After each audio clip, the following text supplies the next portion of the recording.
And we are streaming, and we Whoa. are. Let's check this I dashboard. know. Make sure we're on the different I sites. know. People thought that we were streaming an hour ago, but guess what? We're really We tricked streaming you. now. It was all back and big. stronger than ever. It was all a big trick. We are on Facebook. We are on Periscope. We are on YouTube, and we are Twitch. Twitch will be up shortly. We're ready to go. All right, I'm going to share this bad boy. What do you think about that? I think that's probably smart in the eyes of marketing. You guys, I got a mic stand today. What do you guys think? Look at me. I'm Wow. up in my You look tech. cool finally. Right, and I have a... Great. You look strong and healthy and virile. Yeah, virile. That's what my doctor told me I am.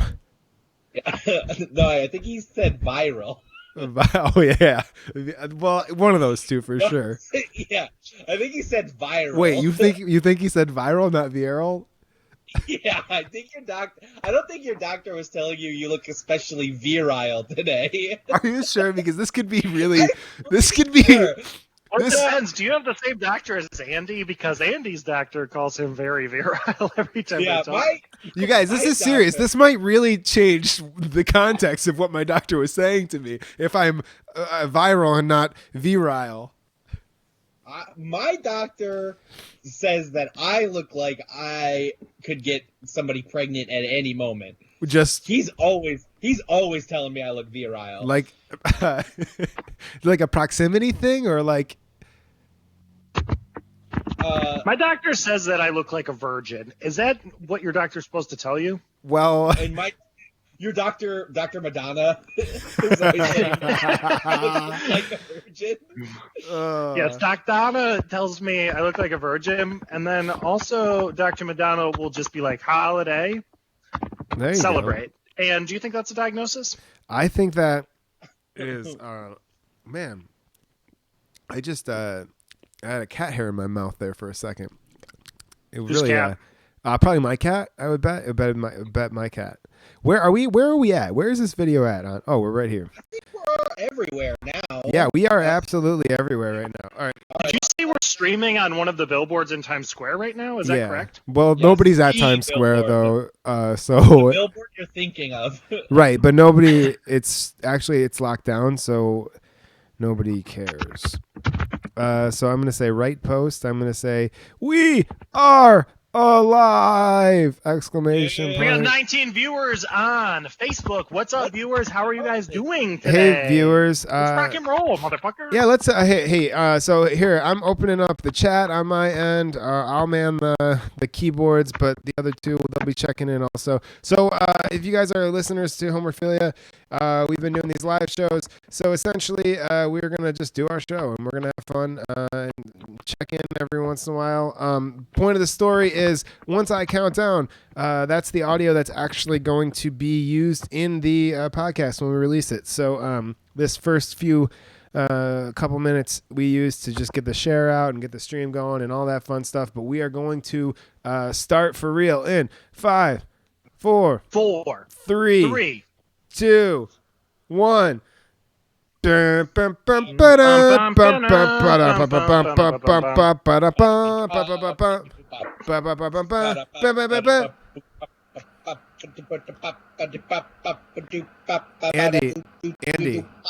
Andy. What? Who has got a truck driving near them right now?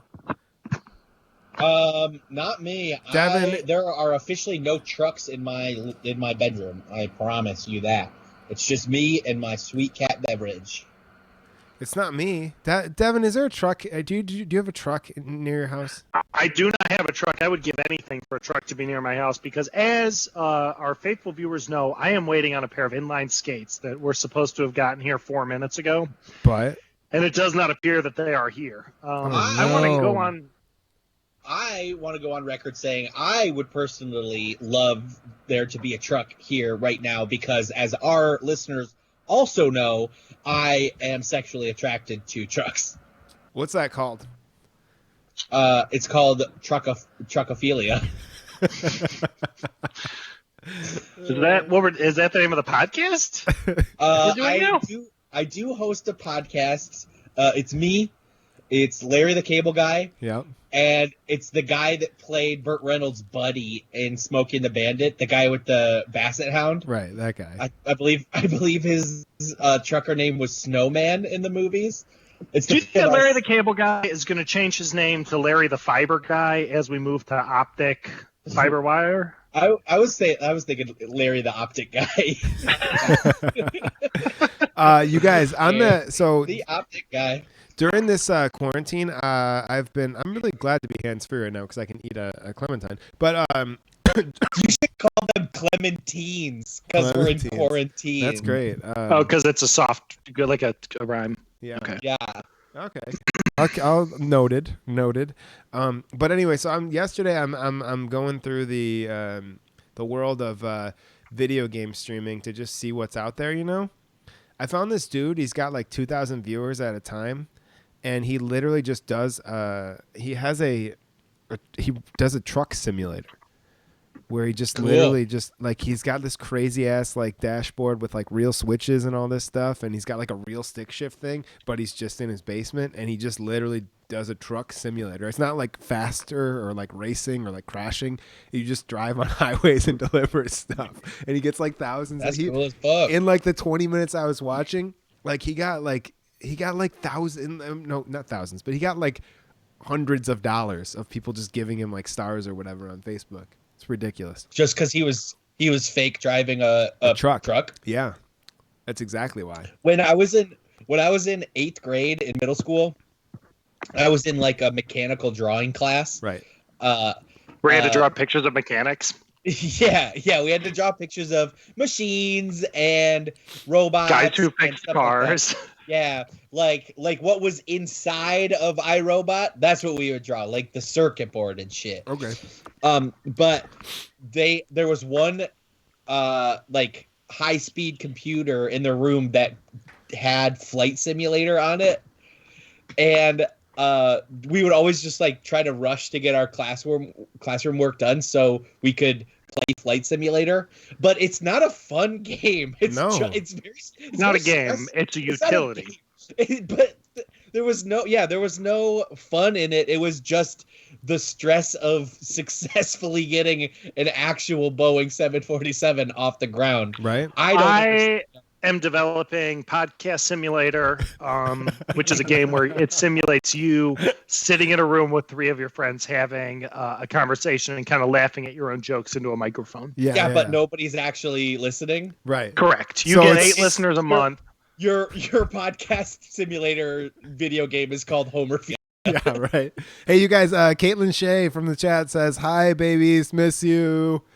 Hi, Caitlin. I just said, miss you more, because I'm also in the chat. Oh, good really for quick, you. Caitlin, what's your biggest, darkest, deepest secret? We won't tell anyone. We won't tell anybody, but just let us know what your biggest, darkest secret is. Because that's what we're doing today. We're doing dark secrets? We're sharing our biggest, darkest secrets. Darren, you want to go first? Yeah. Darren's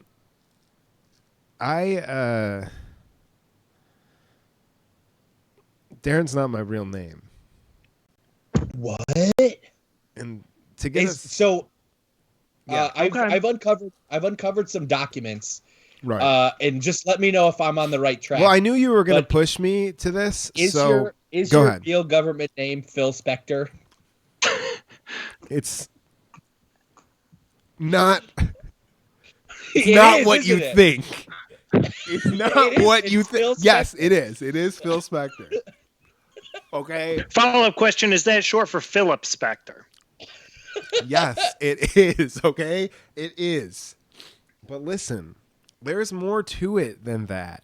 This isn't some surface level, you think you know it all, gotcha style conversation. This is my life we're talking about right now. Yeah, I know. And are you stalling while you comment or stalling while you look something up? I think are you perhaps Googling Phil Spector right now?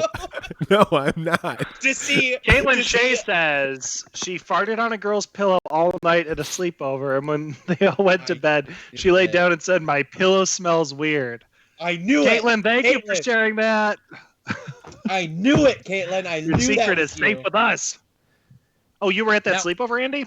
Yes, I was at that sleepover. I was the brother in the other room that they kept talking shit about. Right. I was just Brother in the other room sounds like a play.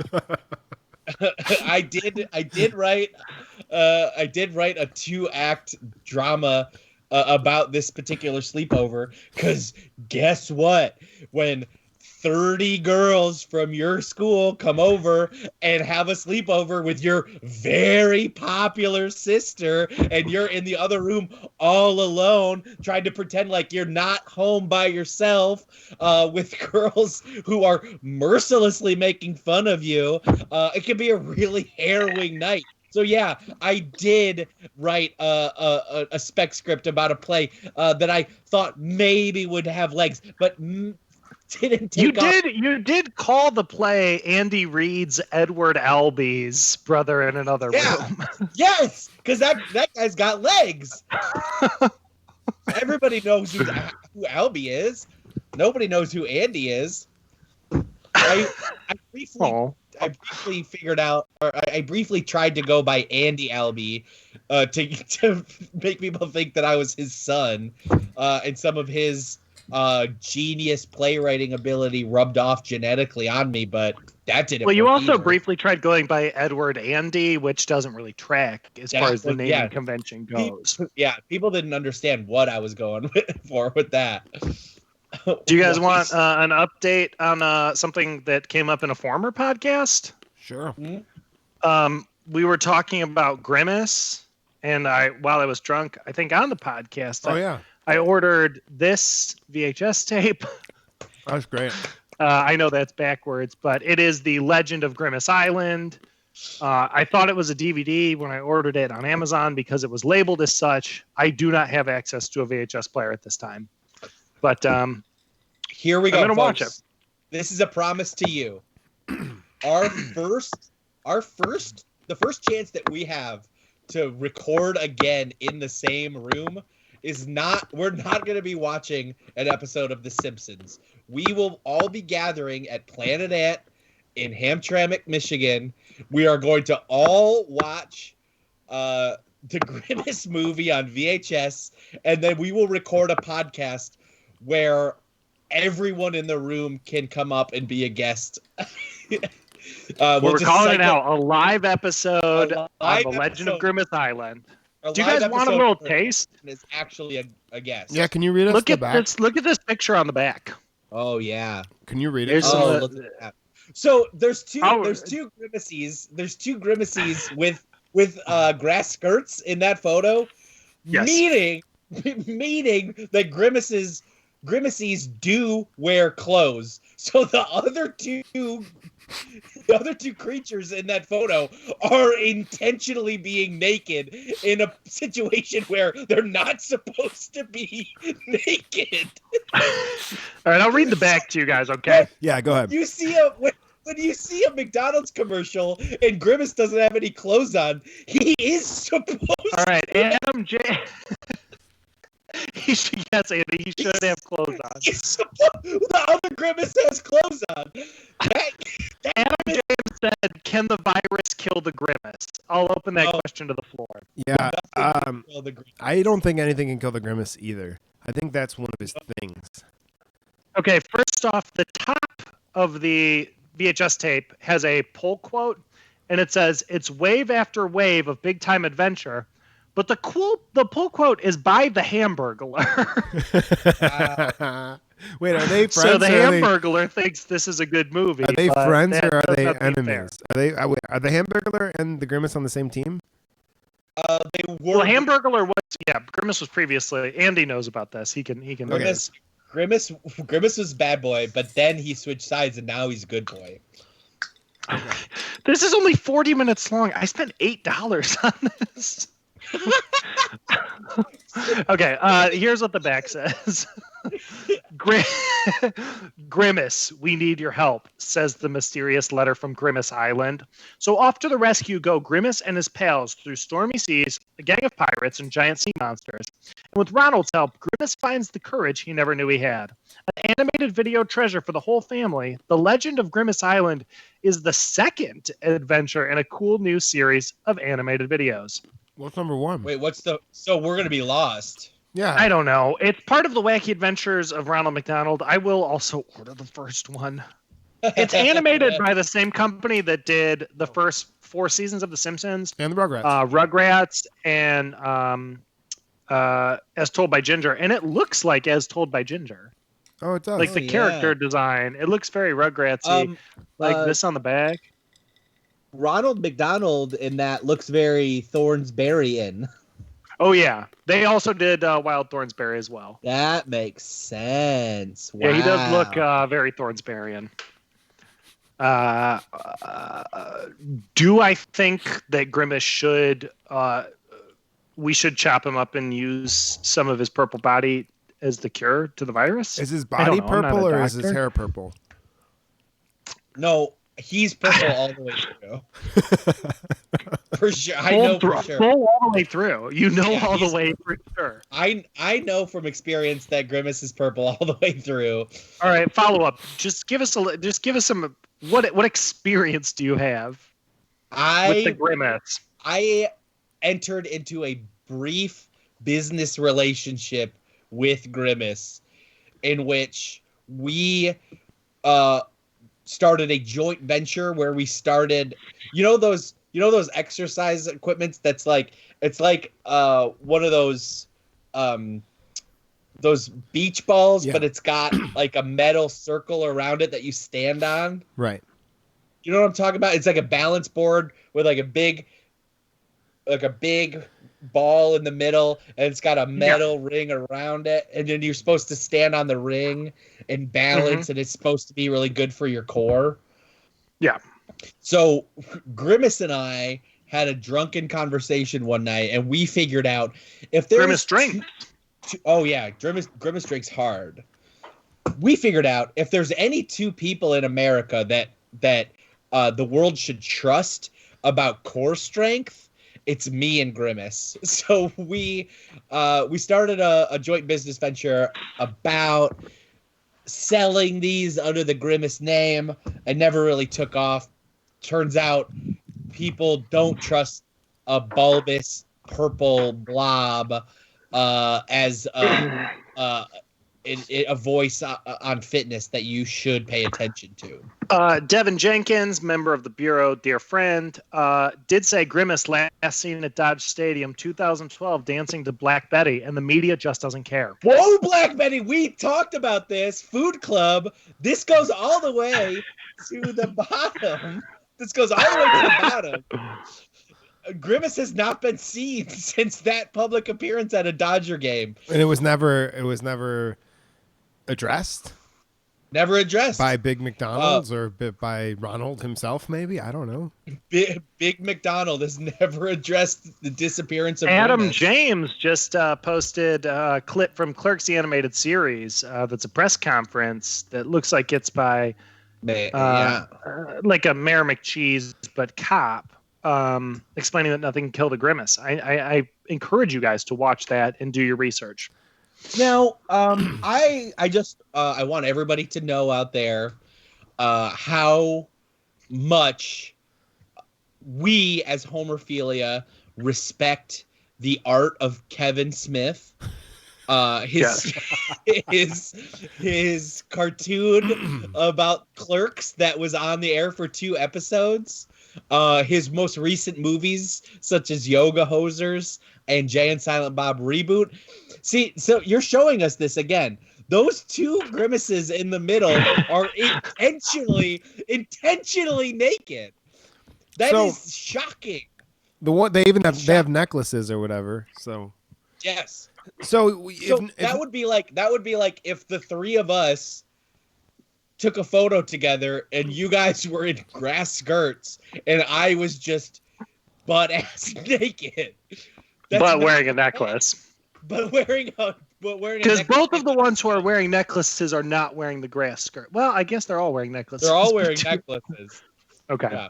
Maybe what we're finding out is the genitalia of the grimace species is located at the sternum. Well, you should know because you did say that through experience, you know that they're purple all the way through. Yeah. What happened to me was more Grimace going to town on me as opposed to me going to town on Grimace. I never got to find out where he was filling me from, but he filled me up hard. Oh yeah, no. When Grimace goes to town, he'll go to town on me, and then I'll go right back out of town for him. Yeah. No, what happens when it's Grimace is he goes right to town on you, and then he goes to sleep and is gone by the time you wake up in the morning. I did interrupt you. You he's were talking about Kevin Smith's yogurt hosers. Yogurt hosers. Yogurt toasters.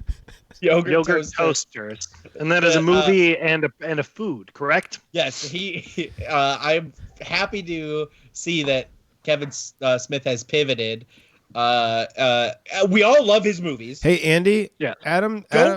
Don't post about his movies in a negative light because you find out that people still have very strong opinions about him and will be very angry if you say anything untoward about Kevin and Smith. We don't want to isolate our audience further. Yeah. Hey, Andy, Adam is challenging your nudity claims about the Grimace. Adam says that Grimace, they only wear clothes ritualistically. So they're not actually wearing clothes. They're wearing holy garbs. Well, it appears this Grimace has a feather. Does that do anything for anyone? Does something for me, buddy. That's doing something for me. I'm picking it up. Okay, I'm getting that feather's tickling me, buddy.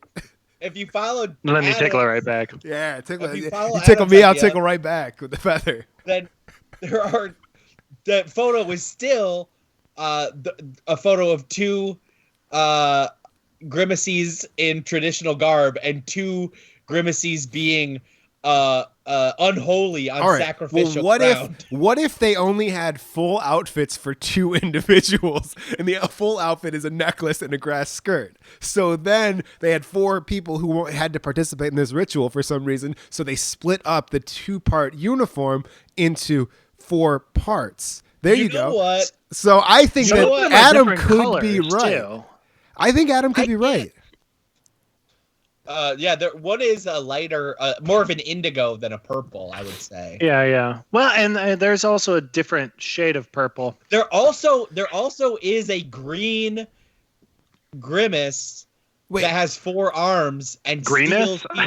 He's Grimace and he's that he sounds steals like people's Shamrock Shakes. That's the guy from Mortal Kombat. What's his name? The forearm dude. Goku. Forearm Goku. Yeah, Goku. Do you think I would like if Grimace had Grimace as a species had their own Super Saiyan, if you will, like a beyond Grimace level that they could achieve through training and strength. Yeah. You could go like Super Grimace or whatever, or right. Yeah, Super Grimace. Yes. Okay, so. I believe that Adam James, it is Goro. So you know what? I was not far off when I said Goku. Thank Adam. If Grimace gains too much strength, he starts to blow up like an airship, and like Wayne Knight in Space Jam. Yes. Right. Yes. Which. People say the Hindenburg is one of the greatest disasters in the scope of humanity. That was actually a Grimace that got too angry and people boarded him like he was an airship and he got blown up. A lot of our greatest disasters as a country have actually just been Grimaces that have gone awry.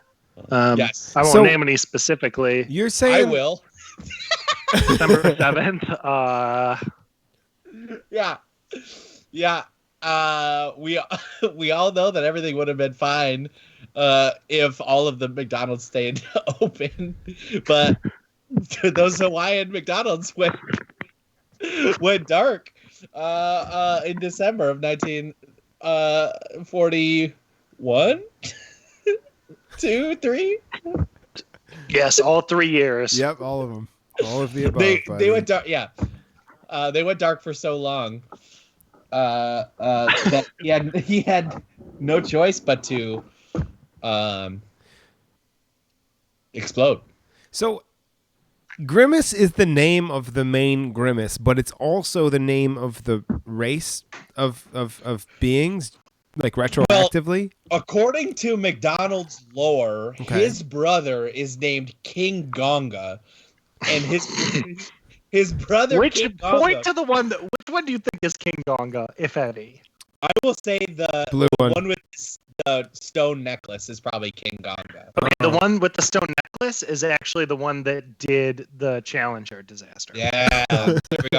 But King Gonga is the master of the Grimace race. And so he named his brother. Yes, but his name. This one doesn't look so good. This little guy, I'm gonna get way in on him. He doesn't look like he's doing so hot. No, that guy's not.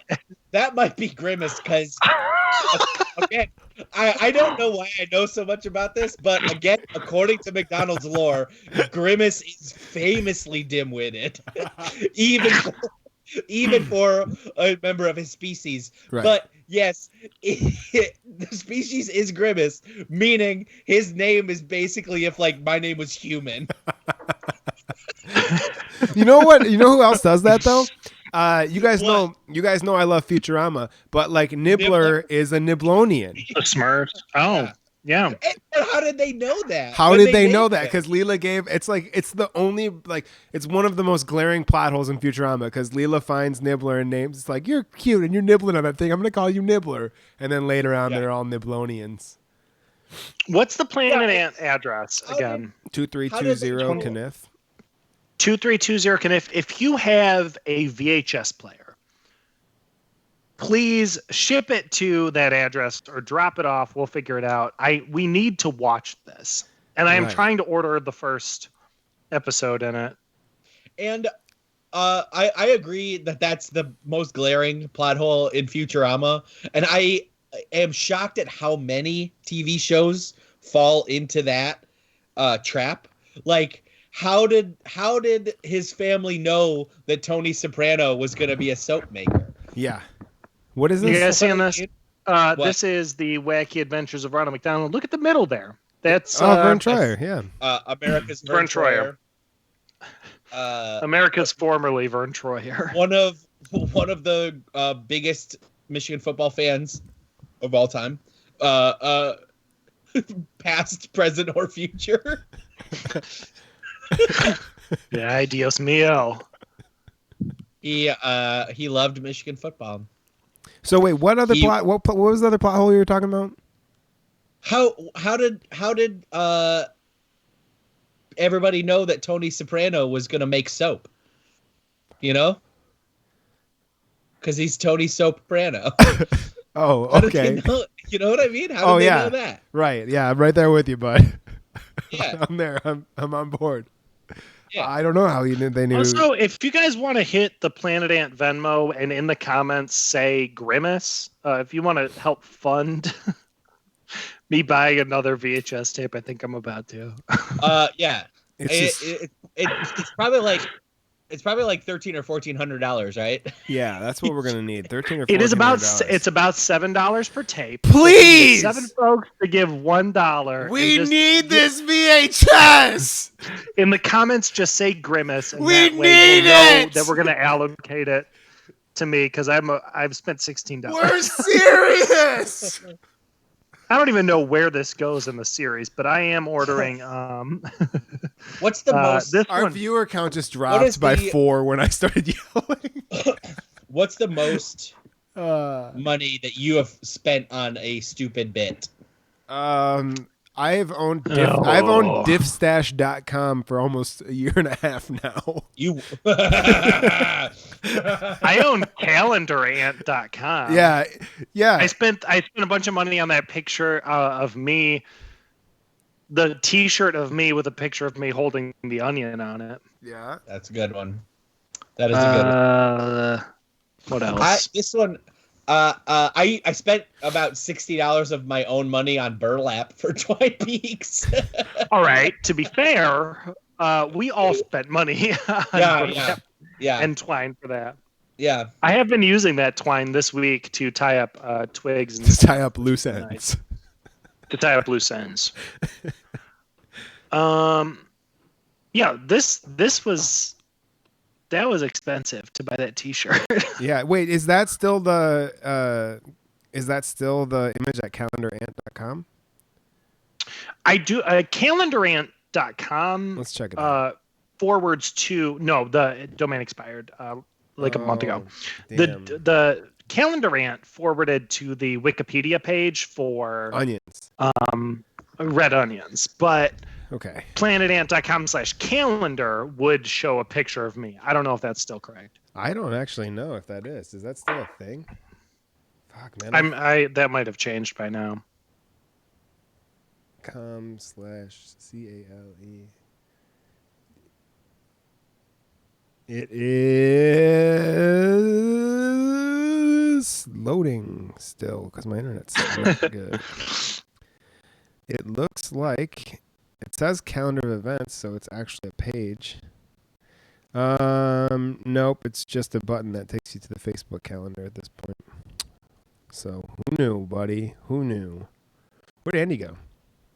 He's gone. He got grimaced. So yeah, Grimace. What does that entail? He tried to shoot himself in a shuttle up into space, but Grimace brought him back. Oh, he did not get Grimace. Oh, we thought. No, I tried to, but he said no. He said no. He wouldn't let me on the shuttle. Damn. He turned you away from the shuttle. I was willing to spend money on this bit, but I ended up getting it for free. Have you ever heard of Andy Boy Lettuce? No. So, check out. I've heard of those three things individually, but not pushed together. Andy Boys and Lettuce. Lettuce, yes. Check it out. The next time you're at Meijer, in the produce section, check out Andy Boy Lettuce. It's a company. They make lettuce. It's a farm. And I've always thought it was funny.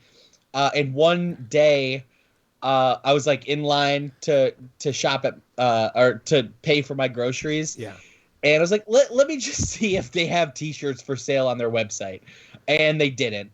So I was like, let me look at the contact info on their website, see if there's anybody I can find. And I found their marketing person, and I emailed them like, my name's Andy. I would love an Andy Boy Lettuce T-shirt. Let me know where to send money, and I'll buy one from you.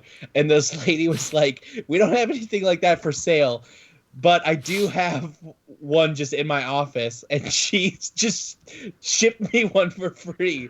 So I do have an Andy Boy Lettuce T-shirt, just because I thought it would be funny to have my own name on a shirt. Yeah, as someone who does not own more than one shirt with their name on it, Andy. I own several. I know you own several. I do own an Andy Boy Grimace shirt that I bought. Damn it. I own a Grimace Boy Lettuce shirt. Okay, that tracks. So we are here to talk about America's favorite television show. And we're all going to finish the sentence together. Yep. The Karate Kid. Bowling. America's favorite television show, bowling. The Simpsons. Oh, The Simpsons. Oh, bowling. You're talking about you mean bowling, right? Yeah, bowling. You guys like when they do the strikes, or do you like when they do less than strike, but they get to shoot again? I do enjoy a good spare from time to time. Okay, but then they still get all 10 down. Right. No, I like when they So, set up all of the pins 1, 2, 3, 4, 5, 6, 7, 8, 9, and 10. And I like when they pick up a big heavy ball and they throw it at the pins, and then the pins. Do you think when they knock them all down and they fucking bash all those guys down and into the ground, do they deserve another chance to hit them again? No, I like when they do the 1, 2, 3, 4, 5, 6, 8, 9, and then and then you've got they leave 7, 10. Because then that one is like really hard to do. Yeah, what is this? Me and my ex-wife about to split? Yeah, it's not funny, but it's okay. It's like your ex-wife and my favorite ice cream treat, a split. Blizzard. Oh shit. Yeah. When your ex-wife blizzarded you. Yeah. Yeah. Because she's cold and she wouldn't listen. Yeah. And then what is your favorite number of pins to hit when you're bowling for your... If you got 420. I'm going to be totally honest with you. I don't understand how bowling scoring works, and I've pretended like I do my entire life.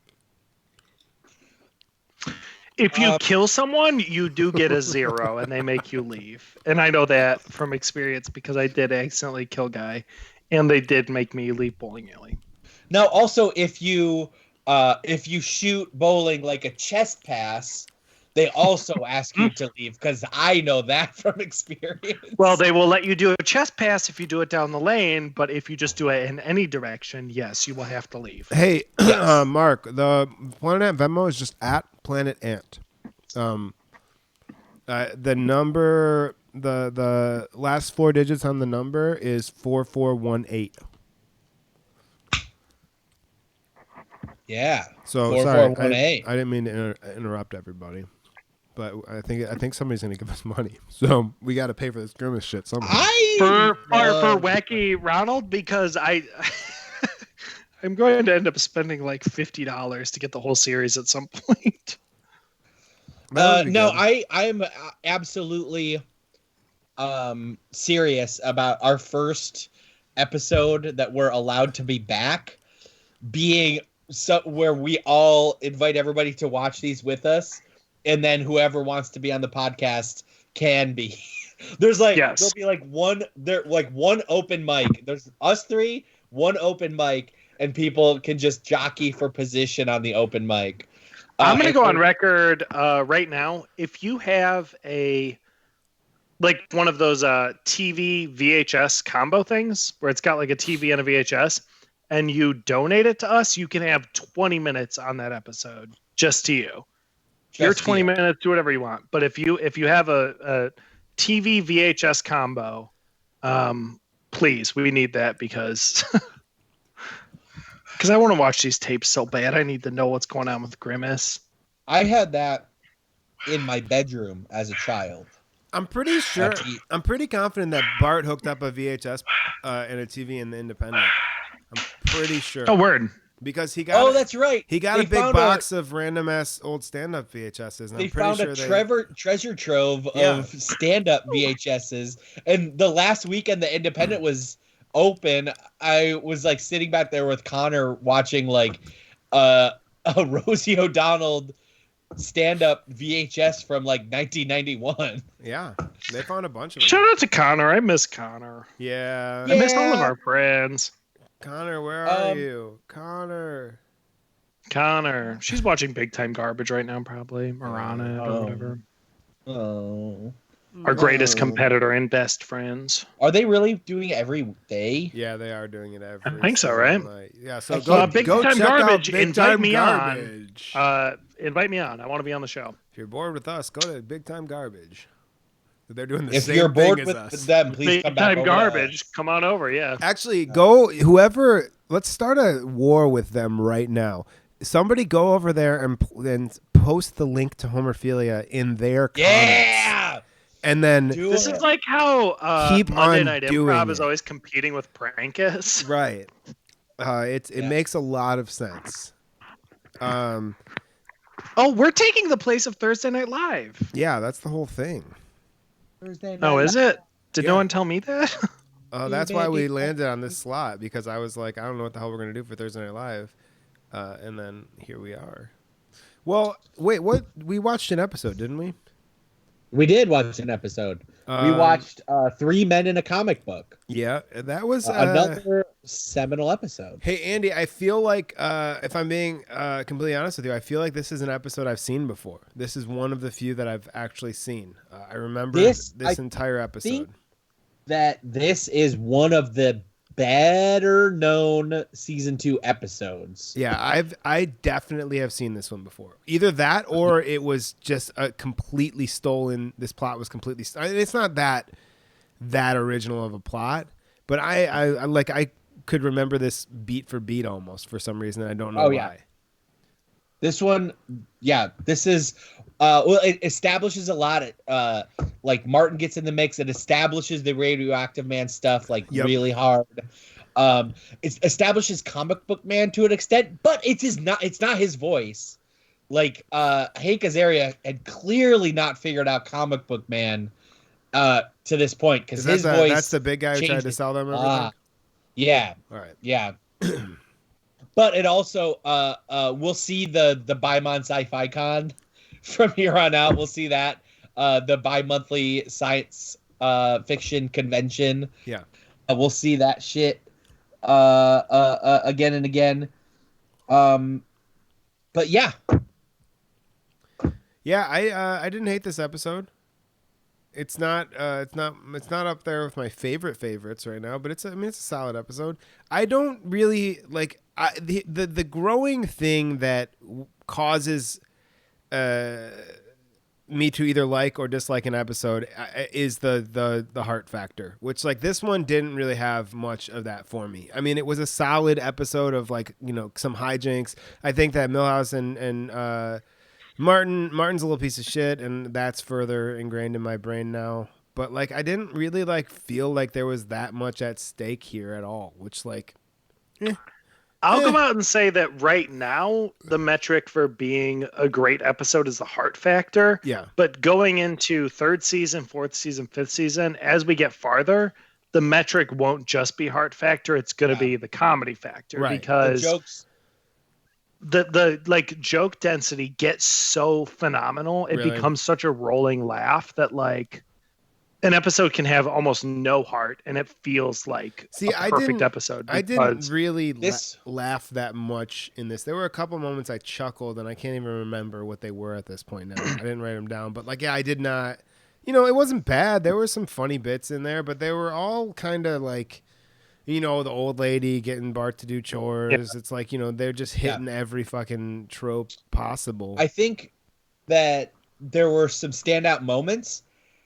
If the whole the what everybody remembers about this episode and why is the shit in the tree fort. Yeah, I would have loved it if the treehouse. As soon as they got to the tree fort, right, that was a phenomenal 6, 7, 8 minutes. I agree. I think that should have been the entire thing. Every single thing was awesome in that part of the episode. Yeah, and I think that I would have liked to have had them get there faster, and then in the treehouse they could have, in the interest of movie parodies or whatever, they could have pulled from any insanity. They could have pulled from something from The Shining. They could have pulled, any of those movies that are iconic for the I think going insane. I think paranoia. I think Reservoir Dogs is a direct ripoff of them being stuck in the treehouse. Right. No, but and I've got a pitch right now while we're doing it.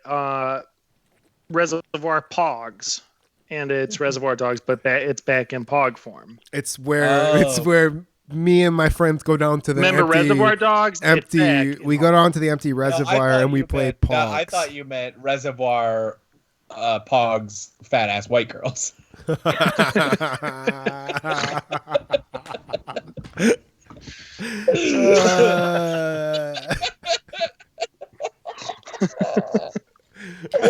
Okay.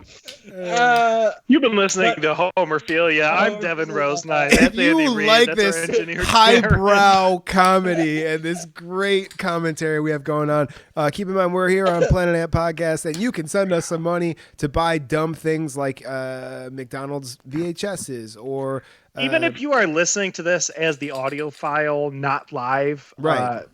Like 16 weeks from now. Can you imagine? We are going to put out like 5-6 months of really awful audio quality episodes, and we're just gonna have to say like, yeah, that's part of it. Sorry, guys. Well, you know what the whole thing is, though? I feel like we have almost like an unending reset button, and it's like, I guess the next 3 years we could spend on upping our audio quality, and we're still, we have this is a 17-year thing at minimum. Yeah. This is a true testament. Yeah. To we got time. We can look back in 15, 16, 17 years. We're going to be dead within weeks. This is what life was really like during the COVID-19 crisis. Yeah, we have a perfect thing.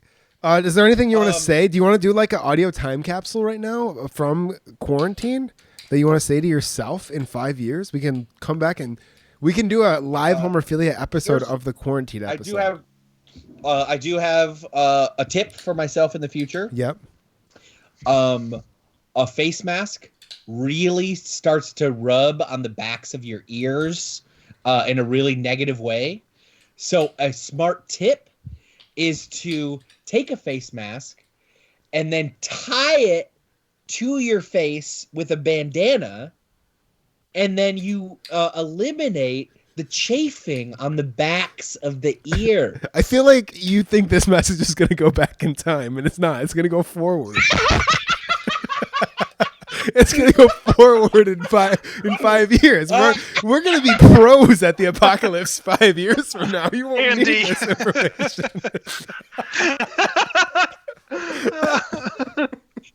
Yeah. But okay. I was doing the opposite of what you... Right. You thought it was going to go back in time, but no, it's going to go forward in time. Hindsight 2020 shit. Yeah, if we could go back in time, it's like, hey, wet markets, don't do them. Hey, don't do wet markets. Hey, stock up on tests. Hey, take it seriously from the get go. Hey, go back and vote in 2016, you fuckers. My advice to future Andy, is to eliminate super delegates and make Bernie the nominee in 2016. My advice to future Darren is to make an advice channel that goes back in time 10 years from 5 years. Giving advice to future us is not helpful. Yes, I want to be clear. No, the advice to future us is to figure out a way to get advice to past us when technology has moved forward. What we're doing is a time capsule. Right. We're not giving advice. We're just doing a time capsule. Yeah. All right, I would like to put in the time capsule. Go ahead. I have nothing. I want to put the VHS tape in the time capsule, but I don't know how to watch it. I just need to know about Grimace and Gongo and his. I need to talk to all of them, and I need to know what's going on with them. Great. Well, I think that sums up the time capsule segment. So we'll check back in 5 years. That's in the future. I love it. Devin, you seem really frustrated. What's going on, man? I'm frustrated because my inline skates did not get here. They didn't? They did not. You want me to check again? I should check. Yeah, you should totally check. It's been a while. They said they were going to be here by 8 p.m., but it's way after 8 p.m. I wanted to let everybody know. All right, no inline skates. It smells like bonfire outside, but no inline skates.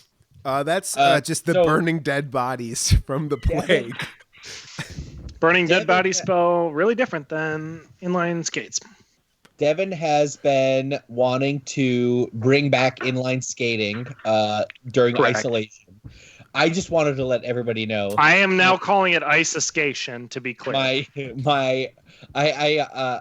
A former acquaintance of mine who is now uh, a guest on several shows on a very right-wing mainstream media channel, posted a photo of himself in inline skates today, saying that he was bringing it back. So I just want Devin to know that he might be, just lock, step, and barrel with Fox News people on this shit. I want to be clear that inline skating has always been an act of leftist activism, and it has never been a conservative right-wing thing. If you inline skate, it means you are part of the resistance. I am inline skating again because I stopped because teenagers called me gay, and now teenagers calling me gay does not bother me. Now, at what point did you stop calling this a hoax? The virus? No, About the inline skates being not cool. About an hour ago. Yeah. So Darren, about this episode, Right. The episode. Yeah, let's get back on track. We're 50 minutes in, so let's figure out the app a little bit. Yeah. So, we all agree that everything once they get to the wait, how did this start? How did this one start? I feel like it was so fucking slow to build up to what was good. That is a classic. Wait, Darren, your mom said you did a time capsule 20 years ago. Oh, really? Do you guys want to unbox my time capsule on Homerphilia? Let's wait till. Well, she just asked, do you remember? I don't know. My mom's in the chat. Everybody say hi to my mom. Hey, Mom, who participated in the time capsule? That would be a fun thing to do. Open a time capsule from 20 years ago. Hal, York, Rollo. Are you just shouting out people's names? Yeah. Oh, who are in the time capsule? Yeah. Oh, yeah. So you're just naming everybody from early Planet Ant? I get it. I got it. Larry Joe Campbell. Right. Larry Joe Camel. That's gotta be the get we need to do. We need to get according to Jim. Yeah. We need to get dude, Larry to come on as a character that's Larry Joe Camel. That is our fucking ultimate goal get right there. Larry Joe Camel. He's on according to Jim, and he also smokes cigarettes and makes kids think it's cool to smoke cigarettes. Let's get that's our big Planet Ant alum guest we're gonna go for, Larry Joe Camel. And just Joe Camel as well, and also Joe Camel. We're actually gonna get Larry Joe Camel and Joe Camel to fight over the right of the name. So Andy, what actually started this episode? So what my point that I wanted to make was this isn't like a heart-driven episode, right? Which obviously in the first 30 or so that we've watched, the ones that we've really locked into are the ones with a good heart and stuff. Once they really get rolling, you don't. The best episodes don't necessarily need that heart, like tug on the heartstrings. Right.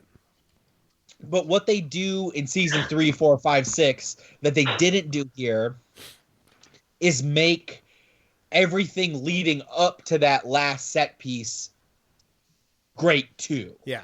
I mean, it felt to me like we had a great last 6 minutes. Yeah.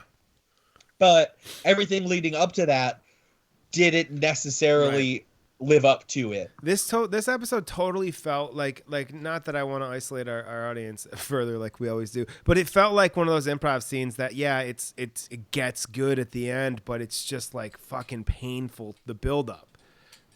Which I just didn't. I sat down, I got rid of distractions. You know, we had that thing where I changed my favorite episode because I didn't give the episode the right attention it deserved. And I tried today. I was like, I'm going to sit down. I'm going to pay attention. And I was like, fuck, man, I do not. I wasn't here for it today. I really wasn't. I loved. There were a couple bits I liked, but most of them were towards the end. So to recap everybody, this is an episode where Bart and Lisa go to a Comic-Con. That's right. And Bart wants to he loves Radioactive Man. He wants to buy a copy of Radioactive Man #1 from Comic Book Guy. Then we see an extended scene of him trying to raise the money to buy the comic book. Him and his buddy Milhouse and Martin decide to get it together. They pool their money, and then the rest of the episode is a struggle between the three of them to decide who rightfully owns the comic book. And that's when the episode, and that's why I think this is one is remembered fondly, is those last like 6 minutes. Yeah, they were great. But phenomenal. That like the grandma chores scene or whatever, like I feel like that was like 5 minutes long. It could have been like a 20-second scene of like, and none of it was good. Yeah. And then also, I mean, there were some things that I thought were funny. I thought that they could have had more. One of the things I've really grown to like are like sign gags, and then like the almost like the slice of life at the thing, wherever they are, whether it's like, they're kind of a quick scan of the factory floor or whatever, and you see some hijinks happening. I really felt like they could have had more Comic-Con style hijinks. There were a couple bits that I liked. Like I liked it was like jolly somebody evaluates your artwork, and it just showed him just talking, essentially just disapproval of everybody in line and people waiting, and no specifics. There were no specifics in that bit. He Right. was just going no. And I felt like there could have been like that. I like that element, like the go from different like Comic-Con stereotypes, and I think that they could have gotten a lot of good jokes out of that, spent more time there instead of spending an eternity at that grandma's house, because there wasn't really any good jokes. It was like, oh, we're gonna do light yard work, and then it's a jungle. Okay, great. The stories was a good joke. Mrs. Glick, the grandma, did give us a quote that I feel could be a pull quote about our show Homerphilia, and I think that we should embrace it and use it as our slogan from here on out. Because I don't remember her saying bad. She is watching like a daytime soap opera at one point. Oh yeah, and she goes filthy, but genuinely arousing. Which right, I think it's a good one. Shout out to the grandma, voiced by Cloris Leachman, who was Phyllis on the Mary Tyler Moore Show. Great. Directed and written by James Brooks. One of my favorite actresses. Super funny. She murdered that voice performance. It's so good. I mean, maybe that lends itself as to why they gave so much time to that. I just didn't find there to dried be... apricot, almond paste. Have some ribbon candy, boy. Boys love candy. And like it's okay bits, but I just feel like it's, I've already grown to expect more from The Simpsons. Like that was hitting just tropes of like the unappreciated like kid trying to do chores for money. I mean, it was like you've seen that in Malcolm in the Middle. You've seen it in every fucking show. Every show has every coming of age has that fucking bit, and they just hammered all of the ones that we've heard a million times. They absolutely nailed the ending. Yes. And everything once they got there, they nailed it. Yeah. What the Simpsons is moving forward in seasons 3, 4, 5, 6, 7, 8 is also like nailing the setup where you don't even realize that they're setting up that final set piece because it's so entertaining. Yeah. This was devoid of the JPM, baby. That jokes per minute. But also, and I think that structurally this episode is different because a classic Simpsons has a first act that is unrelated to the rest of the show. Right. And then it pivots right before the first commercial break, and then you go into the episode. This feels like they do an unrelated first act into a pivot for a second act, and then a pivot into a separate third act. Yeah. And it feels like a discontinuation between the two halves of the show. Yeah. In that first scene where you normally get the non sequitur, Mm-hmm. I did appreciate the kids being excited about the comics they were going to see, and Bart pointing out to Lisa that Casper was basically just Richie Rich. Yeah. And then Lisa. Oh, that's a classic. Lisa's opining, perhaps Richie took his own life because he realized the hollowness of his own personal wealth. Yeah. So, like, there were a few dumb moments shit. in this episode that were like very prescient. It felt like there's a moment where they show a picture from a Radioactive Man comic book that says the world is safe, but for how long? That felt like very. That's the end. Yeah. Yeah. Yeah, that felt very. I loved when they finally get to the treehouse. That sequence starts with just a panel by panel of the Radioactive Man #1, and it's basically his origin story. And all he does, he gets stuck on a barnyard fence and gets blown up in a nuclear test.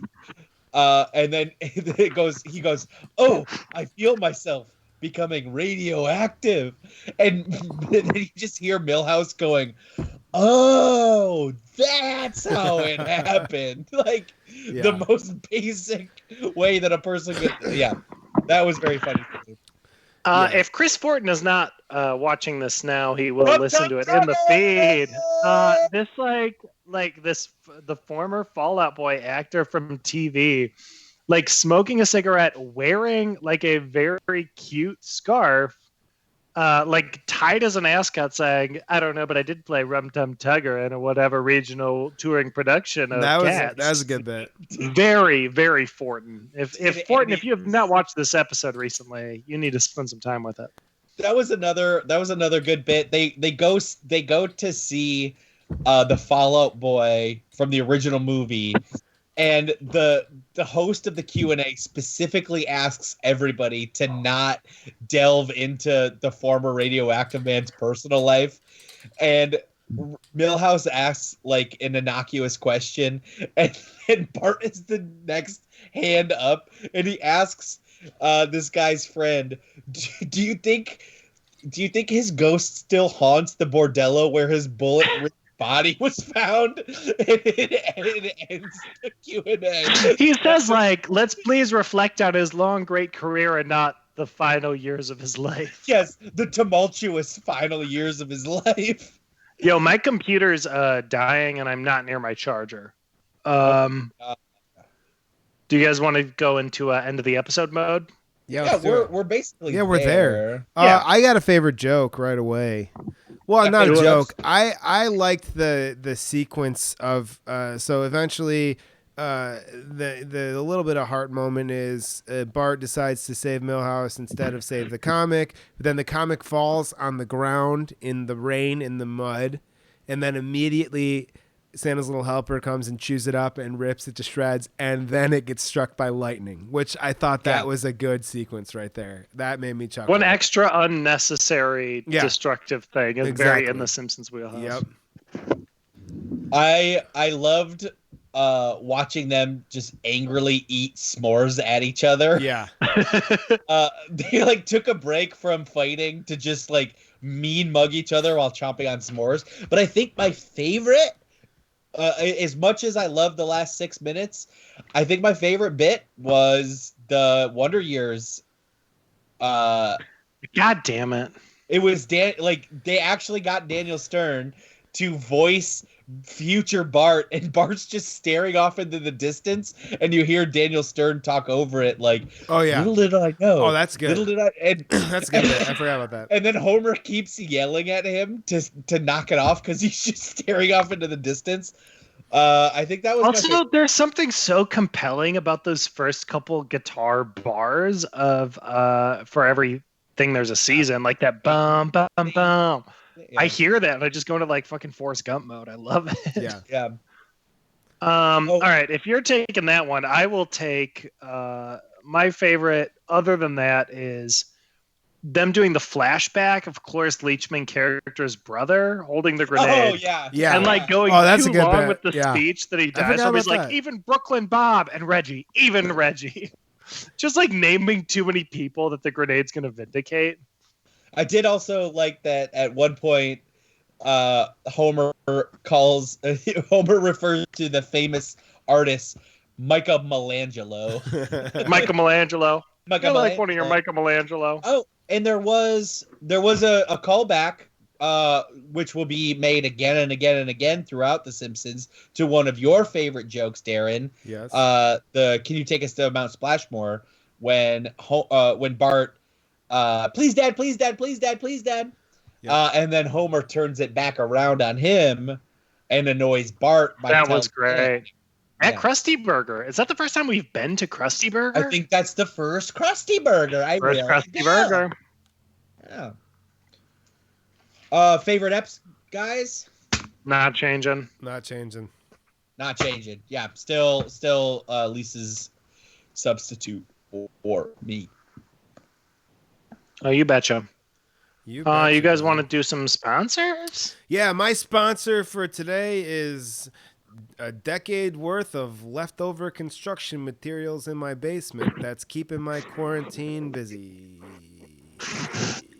I would like to thank our sponsor today, Grimm's Ass. My friend Grimm's big old ass.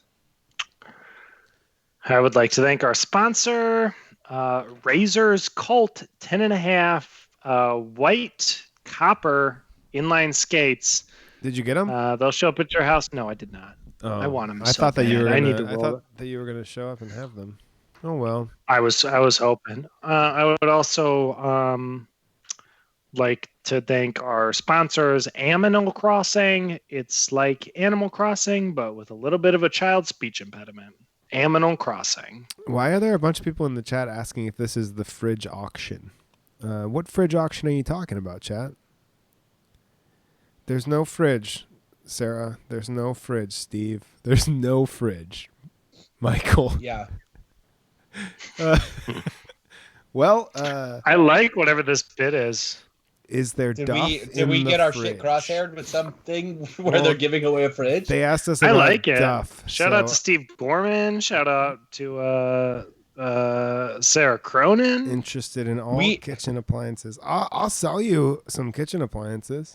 This is not Kitchenphilia. This is Homerphilia. We're talking about The Simpsons. We love Homer. We don't love kitchens.